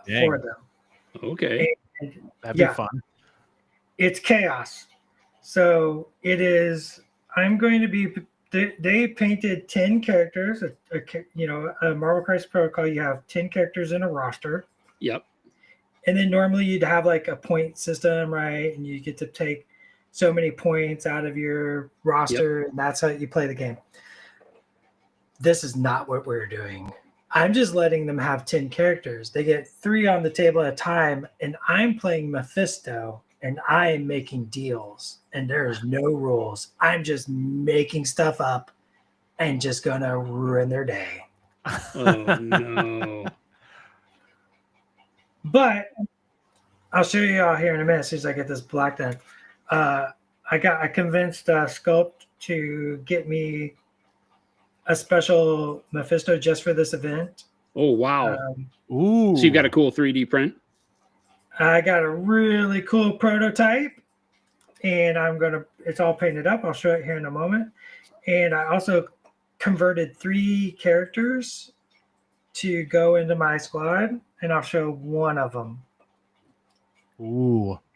Unless Ross says I should show another one, because I showed one last night. If Ross says I should show another one, I'll show another one. Dallas is the ultimate tease alongside Jason. This is just a teaser. I'm all out of teases, man. Our teases are now live. I can't keep up with this. I could show you colored primers. That's what I have. Hey, those are great. Which are great. Those have been teased. They aren't custom Mephistos. I love colored primer. What are you talking about?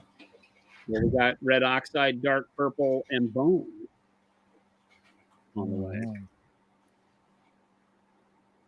Oh, Jen, hello from Nashville. What? Welcome in, Jentastic, the one and only. Jen, we are hoping you're having a great time. Okay, Jen has Jentastic. I have a nickname based off my name as well. Just Jason. Do I?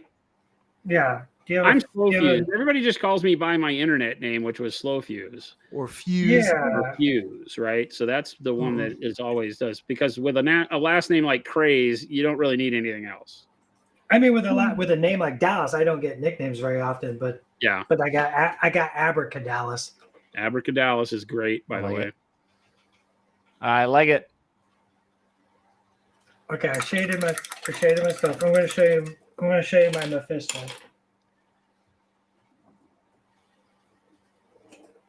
What's going on, babe? She's in Nashville. She left me.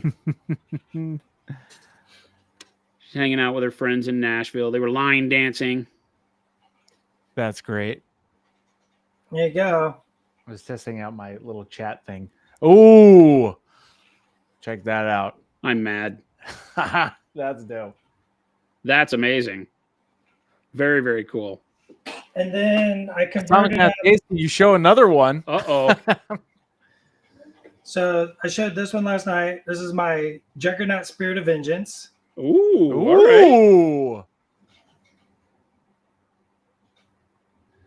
So, of course, Mephisto can hand out the Spirit of Vengeance. So I had to convert up a juggernaut. This is actually Ghost Rider's back wheel flame that I had to chop up and glue to his head, and then I used putty to blend it all together. And these are Cosmic nice. Ghost Rider's chains. Oh, nice. Oh man, that's dope. And then, okay, because Ross said so, I'll show one more. Spirit of Vengeance, Hashtag Carol blame Ross. Danvers. Hashtag blame Ross. Hashtag blame Ross. This is dope. Spirit of Vengeance, Carol Danvers. Oh, yes. Nice. Focus. Nice. Ooh, that's dope. That's a neat conversion. Very, very cool. A lot of putty, Ghost Rider's head, Ghost Rider's chains. That's cool. Yeah, these were a lot of fun. That's a cool kit bash. Nice.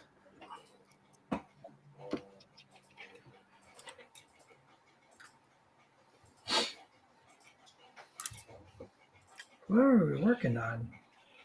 Oh yeah, yellow. They derailed us with cool stuff, Dallas. That's what happens. Transparent yellow and then magenta wash to start lightsabers. How's that sound? Yeah. We're here for it.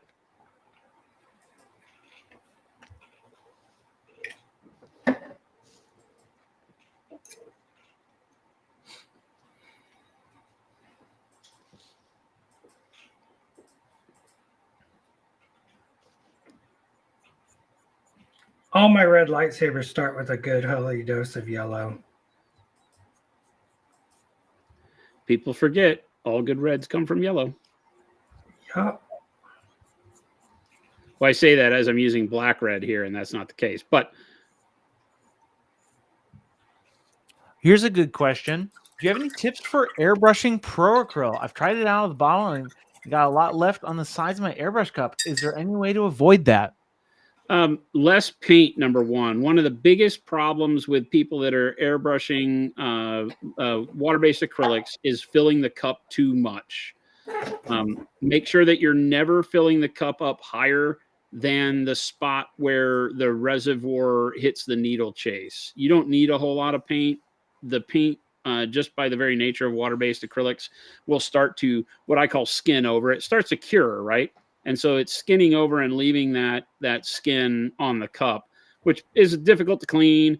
It can create flakes of solids that drip off into the brush that clog the needle. So make sure that you're never filling beyond what I'm talking about is, imagine like taking off the cup, right? Don't ever fill above this level. Right? The cup is a funnel that lets you fill stuff in there. It is not a cup meant to be overflowing with the liquid you're painting with, right? Yeah. So this is a funnel meant to give paint into the reservoir. And as long as you're only using it as such, think of it like this. You should never fill your brush up further than you could still take the cup off and not spill any paint. Okay? If you do that, you'll still have a lot of paint to spray with. You will fill your airbrush more often, but you will always be adding more wet fluid into the airbrush as opposed to having so much that starts to skin around that top layer of the cup that creates that film. And that film causes your brush to clog over time because eventually that stuff will slide down, get sucked into the nozzle, and cause you all sorts of problems. So that's the biggest way. Now, depending on what kind of climate you're in, too, you can add some of our glazed wash medium. It has a drying retarder component to it, acts as a flow improver. It will help a lot with that. So there are other things that you can do to help prevent that. But the biggest thing is just don't fill your airbrush as much. Yeah, I see that all the time. It's easy, right? Because it's like I'm painting an army or a squad. I need a lot of paint, and you just put a lot of paint in there, and then you hate your life, because you don't really get to use all of it. Now, if you know you're going full blast base coating stuff quickly, then you can fill more, but you got to understand what you're using it for. But like here, we're in Arizona, in Phoenix, Arizona. It's super dry here. I think our average humidity is somewhere in the neighborhood of 7. So it's super dry, and we blast our paint through the airbrush at 22 psi, so not super high, and we do it right out of the bottle for our base layers all the time. We don't thin our base layers very often at all. And then we only start thinning with water and our glazed wash medium when we want to start doing layering and filtering. So for like the second, third, fourth colors, well, and sometimes not even then, depending on how I'm painting. So you just have to take into account your own personal style and, you know, the climate where you're at. If it's, you know, high, like Dallas lives up in the Pacific Northwest, he's got a lot more humidity. He can probably stand to put a little bit more paint in the cup. Yeah, I live in a rainforest. Yeah, exactly. So his paint isn't curing quite as quickly as ours is. Here's a question. I found out that yellow is really hard color to work with. Needs a lot of layers. Is it the same for yours? Yeah, 100%. If you're dealing with good quality pigmentation, yellow will always be less opaque until you flood it with things like whites and or blacks. You're not going to use a lot of black with yellow because of the green nature that it gives. But when you are dealing with very good pigment, yellows, which means that a lot of greens that tend more yellow will also have a lower opacity, just because the nature of the pigment is see-through, right? A lot of pigment is translucent. Most pigments in their raw form are not opaque. You have whites, carbon blacks, and for white, it's titanium white, right? Zinc white is translucent. Titanium white is opaque. Carbon black opaque. Mars black opaque. So there's a lot of higher opacity colors, but they tend to be very neutral and very vivid, either on the dark or on the bright side. And they're used as additives to colors, which is why to get like an opaque yellow, it winds up being very desaturated. We like for all of our yellows to have a very high saturation rate, very big vibrancy, so they're very punchy and yellow like you expect yellow to be, which means you're going to have to layer them up a couple times over a base. Now, you can prevent having to do that tremendously by never putting a yellow over a dark base, right? So one of the biggest things to learn in painting any color, really, but especially things like yellows, oranges, and greens that have a lower opacity, is to build up a base of color that is complementary to that color the way you want it to be. So for yellows, think of doing like an orange brown first, right? Start with like orange brown, move from orange brown to something like yellow ochre. Do I have that on the table? I probably do. I've been doing a bunch of non-metallic gold, so I would think it's out here. Yeah. So then like a yellow ochre, so it gets brighter in stages. And then you could go to something that's a brighter yellow, like a bright yellow ochre, or even like our new you could go into something like the orange yellow, or even just golden yellow. But now you see a logical progression. This becomes your shadow, your midtone, and your highlight, so to speak. And this makes this coat only have to go on with like 1 or 2 to get the yellow you want, because this has a slight tone of yellow to it. This has a slight tone of yellow to it. Gives you your shade, midtone, highlight. And this would give you a really good yellow across using those, as opposed to trying to do that over black. This over black is going to take you so many layers, you're going to get frustrated, right? Because it's just not an opaque color. I always explain it like, because the nature of yellow, right? It's kind of like this, right? You put a coat on and you can see through the particles, right? Yep. My wonderfully not in focus hand. No one needs to see out focus. And look, I'm doing it by myself over here with one hand. I'm doing my best. You're doing fine. I'm not technically, I have no technical aptitude. So like that's your yellow, right? You can see through the particles. So if you lay that mustard or that ochre underneath, or brown or pink, people use pink, then between the yellow particles, that's what you see, is this other color. Yep. And that lets you build up those colors much, much quicker. My Chris is Tony, and Tony's at work, and I'm working from home. You don't want a Chris. What? Trust us. What? You do not want a Chris, Dallas. Well, that's why I have it. Well, that's why I have a Tony. Okay. All right. Gotcha. Tony, we should have thought about that. If you're out there, We had a bad Mix it in referral. We had a bad referral. Our guy told us that what you really want is a Chris. And the rest is I history. should have paid for that referral. The freebie referral cost us greatly. Referral. The freebie You referral get a Tony. cost us greatly. You get a Tony. Need to go get a Tony. That's it. Chris, you're fired. I see. Tony. He says, I see. I see. Tony, welcome to Monument Hobby. Whoa, you can't have my Tony. Oh well, I mean, you offered him up. We're not basically. commodities. No, get You your said own we needed a Tony. Tony, so we're going to take yours. That's how that works, right? I'm retiring, so this is it for me. This is it for me. AMG Addy. Look, AMG's you can't have our Tony. We can't have Tony. What? Oh, yeah. Oh, now you got people muscling us, Dallas. That was not fair. you know what? Yeah. You brought backup. That's not fair. You don't think my posse rolls with me? Oh boy. We need to send Tony a fart button. Yeah, that'll really help Tony's workflow.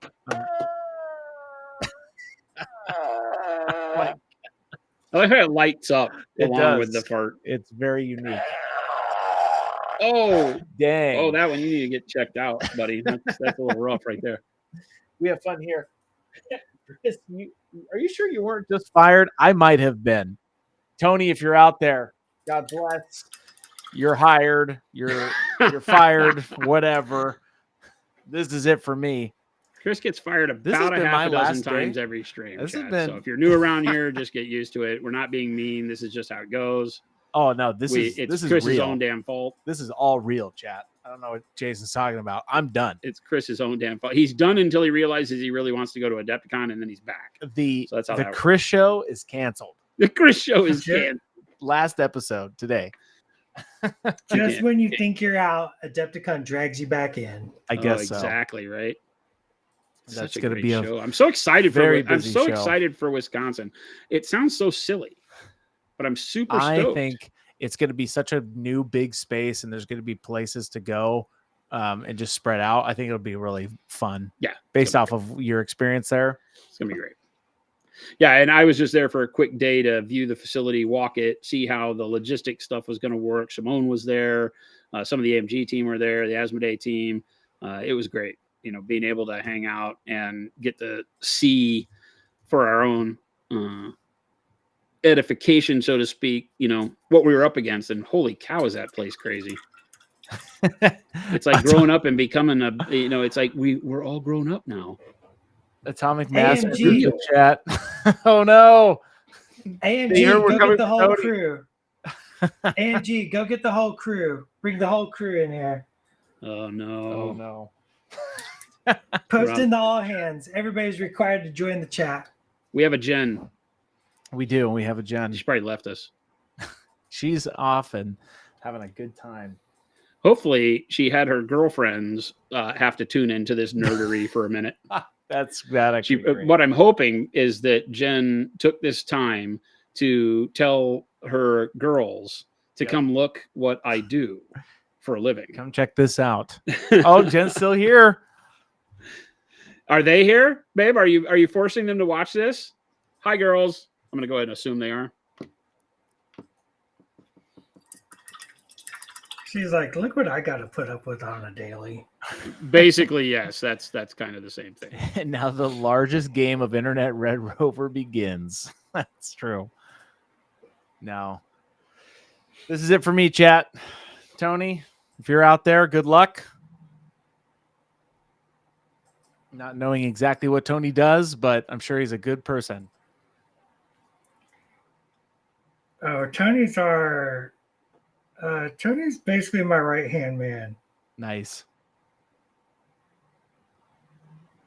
So he's the one that contacts the freelance painters, works with the freelance painters to get the studio measures painted. Nice. But he also makes the videos along with me. So like any of like the cool like release trailers and stuff, like that's all me and Tony. Mainly Tony. I just stand there and I like and do things for him. Yeah, I don't take credit for any of that stuff anymore. That's all Chris. That's all Chris. Chris makes the magic happen. I just show up when he tells me to show up. He yells at me. I say my lines. I just go put back up the to my mirror desk. chat. I go back to my trailer. There's too many casting. green M&Ms. Wait, you did a trailer? He still puts brown M&Ms in my green room That's order. I don't understand. He treats me so poorly. I nail my lines every single time. He still yells at me. This is true. He calls it direction. Okay, see? Says it'll make me better. One take, Jason. Says he's Can't get preparing me better for than the hard real world. I relate to this so hard. I will 100%. I'll be like, Tony's like, all right, do your line. He's like, ready, action. And I nail my line. Just perfect. And he goes, perfect. That was perfect. One Do it more again. time. And I'm Do like, it again. I'm like, Tony. Tony just became Chris's best friend. Tony, I literally they do both that. revel in the pain of the talent. It sounds. That's right. I'm like, Hey, why did you tell me if it was perfect? Don't tell me it's perfect if you're gonna make me do it again. Okay. He's like, it's called safety. Oh. That's exactly what. That's exactly what Dallas, I said. I feel your pain. That's what we have to do. That's what they have to do. Here's the Dallas. thing. No, the one time they have to. You're just justifying your job. That's what the devil tells you. That's what the devil tells you, so that you get used to the pain. I don't like it, chat.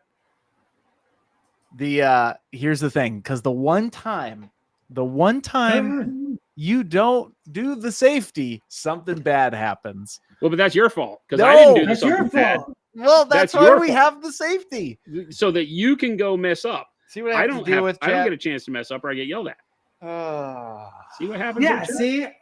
Oh, I didn't actually save it to the. I didn't actually save it to the thumb drive. Like, well, then why are we even doing it? Man, I was working on that file. I've never had these problems. I sneezed and I lost all the data. Can I do a retake? I don't know if I'm fired, but I might be quitting. I'm done. Oh, chat. Now he's trying to get sympathy. Now he's trying to get sympathy, chat. Don't let him. Don't let him. That's okay. Don't let Tony know that you have a soundboard. Don't let Tony know you have a soundboard. Tony's been asking for a soundboard for 5 years. Chris is going to send Tony a fart button. That's and this guy, Dallas, I want you to look at this guy. No. We have this guy. We've gone analog. Keep going. Let's do that more in our next session. We have analog painting therapy live. That's what I have to put up with. We have analog things here. Oh my God, he's got a megaphone that he yells at me from. It's just, this is my life, chat. We've gone analog. No more of this digital stuff. We've gone analog, sound buttons, sound noises. Tony, if you're out there, I would do a safety for you.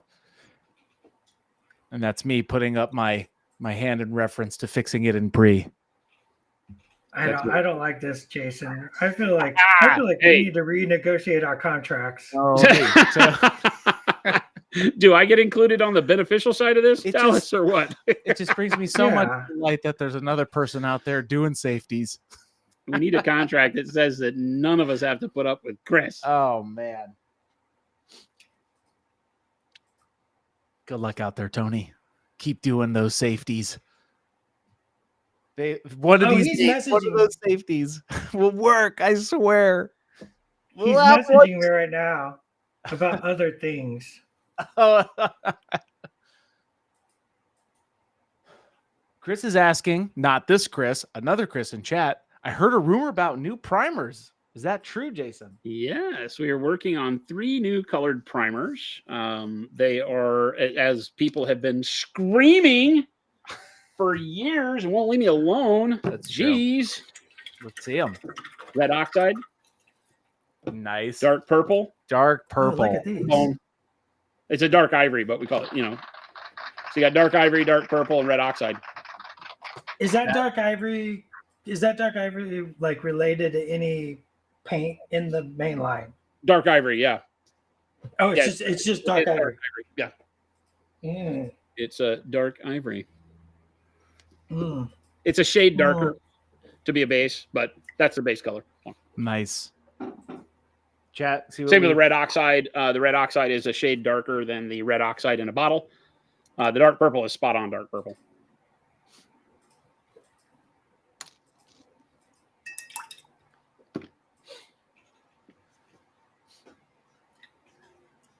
The dark purple may become the most used primer in the history of primer. Well, I was just about to say that I feel like you were going to use that nonstop now. As you can see from Crimson Dynamo here, every model I use gets some form of purple, it seems, as a shadow coat because it's just so good, especially reds. Yep. But Yeah. not just reds. Anything I do pretty much is their purple. Well, I can't recall. You can see these guys even before I painted them, they're It's purple you first. either do royal purple or dark purple. Yeah, and royal purple is a recent discovery of mine that I rarely paint a model purple, but I use purple as a base for everything just because at the end I don't want the model to appear purple, but as you start looking at it, purple gives such an interest to shadows. Payne's gray, purple. That's it. And sometimes greens, right? I use a lot of dark camo greens or black greens, stuff like that, depending. A lot of times that's going to be stuff that's gold, like non-metallic gold base. I'll use a lot of greens to give me a nice shadow base to build from. People laugh. People are always like, "What are you doing?" Well, how long has it taken for this dark purple primer to come out? That's the main question from chat. It's like, well, I'm 55 years old, so that gives you a head start on the number there. I primed this model black, but I'm just going to cover it in dark purple entirely. Is it weird that I'm only 54? I become 55 in May, and I'm already saying I'm 55. It's because I'm looking forward to the $1 off at Denny's. You keep saying that. It's coming. I'm looking forward to the $1 off at Denny's, and I think Chili's gives me a Moons Over My Hammy guy. I used to be when I was younger. Moons Over My Hammy was my go-to. Now I'm just an old codger, and really my thing is 2 eggs over medium, bacon, and a pancake. The old classic. It's just a classic. I'm a no nonsense guy. What I've always said about you. No nonsense. You like the Denny's. I'm a Waffle House guy. Oh, we've had this conversation. I would be a Waffle House guy if I didn't live in Central Phoenix where there are no Waffle Houses. They're all at the four corners of the the ass end of nowhere out here. Oh, I just trading with 52. Who's that? Welcome in, Crotuck. Welcome in. Hello. Yeah, Crip Shadow's like, yeah, senior discount. Yeah, Jen and I joke that we can go live in a retirement facility now because it's 55 and up. One of the neighborhoods out here. Phoenix is big on those. Welcome in, Raiders. Hello, people. Welcome. What up? We've got Dallas from Atomic Mass Games and Jason here testing out some new amp colors that are coming out at Adepticon and shortly after in April, on April 8th. So stay tuned. Here's a link if you would like some more information. You can also see that QR code up on the screen there that you can scan. And they're doing some... What are you painting up, Jason? I'm working on Crimson Dynamo. I am using this model for a class at Adepticon that I'm doing in tandem with the AMG team. So I will be showing people how to work with minimal amounts of color to pull off lots of coloration on the model at the end by using mixes and the way that you blend those mixes. That's the whole get up at the show. It's sold out. So unfortunately, if you hadn't jumped on board already, you can't get in, but you'll be able to go back to these videos and see a little bit of how I'm doing it. So that's what I'm doing, using so far 3 colors. Royal purple, black red, and bold pyro red. That's right.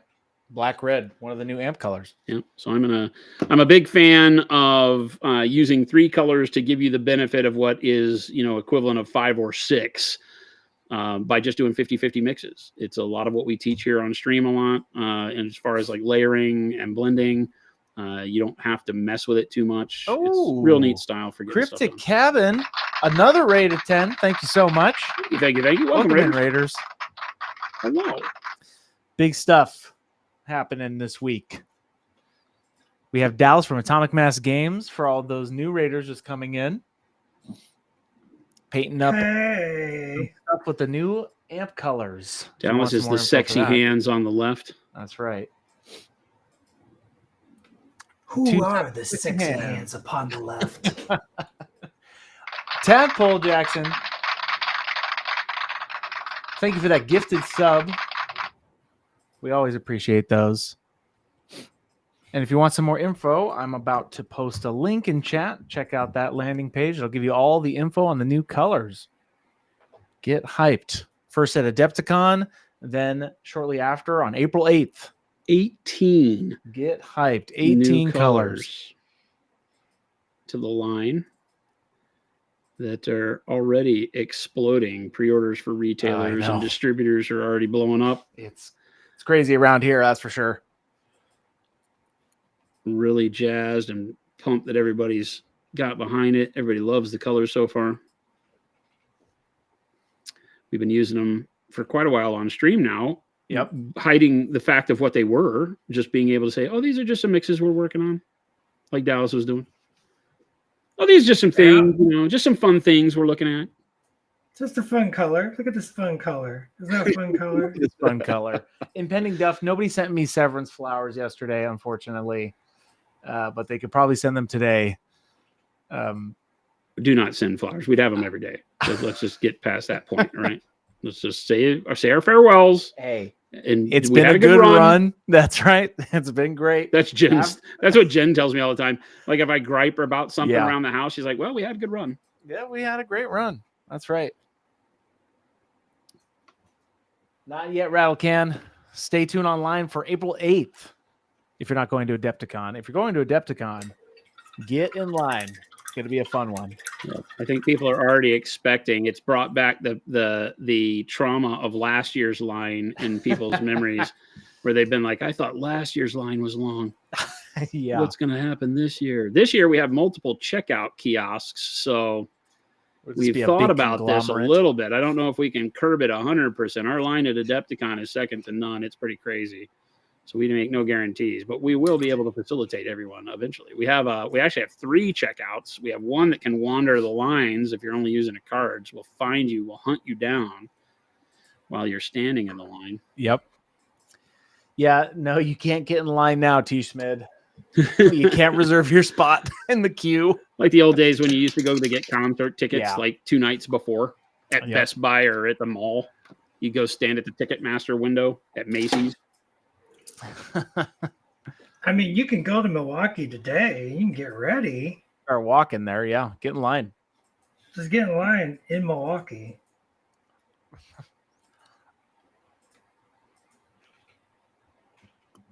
That's great.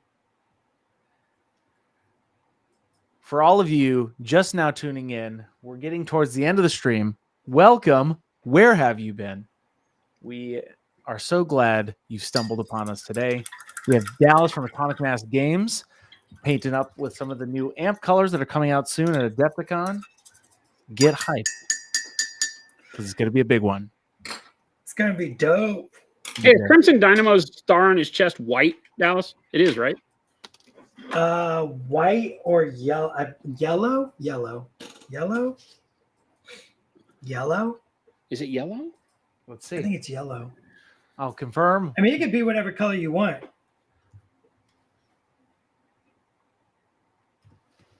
I do as I I'm gonna please. do my next step of my concrete, which means the gray green dry brush over top of that wash we did earlier. Nice.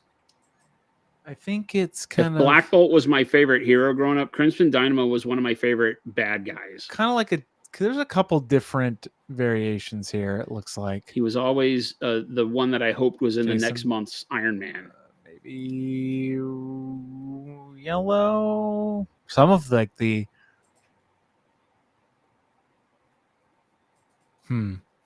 dealer's choice, Well, I like the brighter red is actually kind of cool, right? something like that. Like it's like a shiny red metallic. Mm-hmm. But I do like the idea of it being white or yellow, so I might do that. Yeah, you could do white that has that tinge of yellow in the shadows. Yeah. Something fun. Just something high contrast because I'm doing the red really deep crimson. Yeah. Jordan says, "Hi, chat. Hi, Dallas." Giordano Jordan. LaFontaine, our very own Baby J. Baby J, Adult J Cabana. Adult He J goes- Cabana, the he man of goes many by names. Many names. Adult I J might Cabana. be bringing a miniature for Baby J Oh, to just be having that while he's painting at the booth. Heck yeah. Atomic Mass Game says yellow for the star. I'm down with yellow. I think yellow works. Yellow's cool. There's a couple pictures here. Yellow. Well, I mean, us at Atomic Mass are partial to yellow.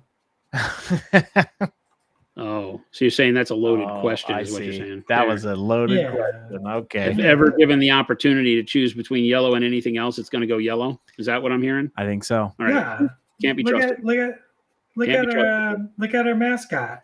Those guys can't be trusted. Yellow. Adam is one of my favorite corporate mascots, by the way. He's just he Isn't he has great? such Iron Giant vibes, and Yeah. Iron Giant is by far one of my favorite things on the history of favorite things. We showed his original. Sketch, I believe, at Mini Strap last year. Which his original sketch, I was on a plane with Schick, and we were flying out to Asmodee HQ, and he's like, "We should come up with a mascot." And I'm like, "Okay." And so me and him and I started talking, and we're like, what would the mascot be? What's the vibe? And I drew, I don't know, like 20 different robots in a sketchbook sitting on an airplane. And he was a little bit different. Like he's much more like single line arms and a little more pointed head. And then like, he's like, yeah. And there was a square one. There was like a bunch of different designs, right? They're all kind of retro robot feel. Yeah, because like we want to go for that, like Atomic Mass Games. We want to go for that, like everything is games are for everybody. The fun of games. Everybody's invited to the fun. Yeah. Everybody's invited to be participating, and how joyous it is to be playing games together.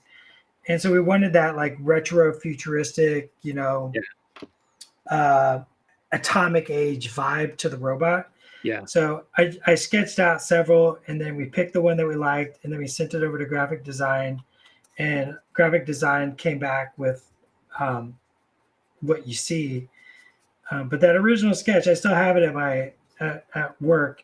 It's just a little black and white line doodle. Nice. But he grew up. Little Adam grew up and became what he is today. I love it. Well, Jason, Sir, yes, sir. it's about that time. What? What a great segue into What? That's This right. is another reason why having a Chris is a real pain in the butt. Because right as you're into it and enjoying yourself, he's like, "Guess what? Enemy of fun here now gone." Run a tight ship. Runs a tight ship, chat. That's right. Yeah, just like Tony. Oh, the stream's over. Well, what? Wait, why? What? I'm not done paying. I can't tell you how much I could relate to Tony, and I haven't even met him. Oh, Tony, if you're out there, good luck, brother. Tony won a fan today, and that was not the intention. Tony. I mean, Tony's the most cherished and beloved member at the Atomic Mass Games. So, I'm the I'm opposite just- of that one. I'm just used to this treatment. That's great. Jason, you want to take us out? Do I have to? You I'm have having to. fun. This is it. I'm just going to keep paying. Dallas, thank you so much for hanging out with us today. Chat, thank you so much for all the questions. Hopefully we got to everybody. The new line of paints, if you're going to Adepticon, you will see them at the booth in their glory. Nice. Being used. You can come see them and touch them and feel them, buy them, the whole nine. They're there for pre-release. We'll be having a lot of fun. We are catty corner to the entire AMG area of the show. So there'll be a lot of interactive fun going on there that you can stop by and see the path of the worthy and all the great things that AMG's got going on at the booth. Going to be amazing. Amazing. You plugged it for me. I was going to be like, can I plug the worthy? And you did it for me. Man, that's why they hire me. That's why they pay me. Jason has they a don't pay great me, outro though, is the voice. problem. I can't use the pay me the big bucks because they don't pay me. You But want to see my fake path of the worthy entry? oh my God, that's great. Oh, Oh, that's dang. great. Nice. Oh, that's tremendous. Oh, I love the cinder block wrapped up in this swirl of the sand on Sandman. That's great. Oh, the base too. Oh, look at that. That's dope. Yeah, it goes. All right, it goes show always. All right, show off. Jeez, yeah, that Sandman's amazing. Awesome. I'm Path bringing Recording it is to always fun Adepticon. to look at. It's so great to see what people do. There was one last year that really grabbed my attention. It was the Iron Man Captain America repulsor blast on the hood of the car one that was so great. That was Yeah. awesome. That's so dope. great models and conversions that bring the comics to life in the Path of Worthy. So go check it out. Amazing stuff at the AMG booth. We'll be there hanging out the entire time. It's going to be a great week. If you're not able to get to Adepticon, don't forget that the paints go live April 8th to the rest of the world through your local friendly local game store, distribution worldwide, and of course on monumenthobbies.com. Feel free to drop in and see us paint. We do this Monday through Friday from 2 p.m. to 4 p.m. Mountain Standard Time. Nobody knows what Mountain Standard Time is, but it's a thing. Just look up the Phoenix time. Okay. Well, the problem is you say Mountain Standard Time, and then I find out literally today you don't celebrate. And I'm going to use the word celebrate because let's be honest, it's a national treasure. You don't celebrate daylight savings, so you're literally on the same time. So you're not even Mountain Standard Time. You're literally Pacific Time. No, it is now. Mountain Makes Standard. no It is sense. technically Mountain Standard Time is what we are because we're always. No, you're Pacific Time. You're Pacific Time right now. Why? Why is this abuse? Why do we get this abuse? We don't have to change our clocks. Nanny, nanny, boo, boo. That's the way our world works. It's really annoying for everybody outside of Arizona. They're like, I was last legit week, confused. last week when it we is set up a annoying. meeting, we set it for this time and it worked. This week when we set up a meeting, we set it for that time and it doesn't work. Yeah, it's just it's literally it twice is. a year is a pain in the butt. So, but thank you everybody for hanging out. Please make sure to go and follow the Atomic Mass Games guys and gals. Check them out all you can. Amazing games. Marvel Crisis Protocol, Shatterpoint from Star Wars and Star Wars Legion. All fantastic stuff. Love those guys and gals. Thanks for hanging out with us. Stick around. Chris is going to find somebody to raid to take you off with more hobby goodness into your evening. Follow all the links you put up in chat. And we will catch you back here for Monday. Remember, Monday is the final stream before Adepticon. So we will go dark after Monday. So catch up with us on Monday if you have any other questions about the new paints and such. And then we'll see you the following week. So have a wonderful weekend. Don't do anything we wouldn't do. And we'll catch you on the flip side.